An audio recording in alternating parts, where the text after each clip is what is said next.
So with the knee seesaws, if you are playing around with range of motion at the knee, whether it's post-op or just a stiff knee, what you can do is sit on the edge of a table, chair, couch, whatever you want.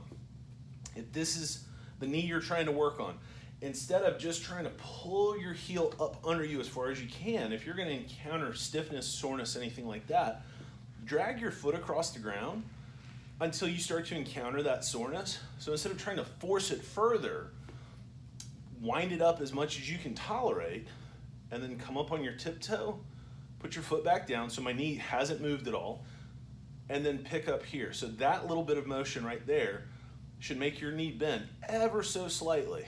So you'll seesaw back and forth 5 or 10 times, and then see if you can creep it back a little bit farther.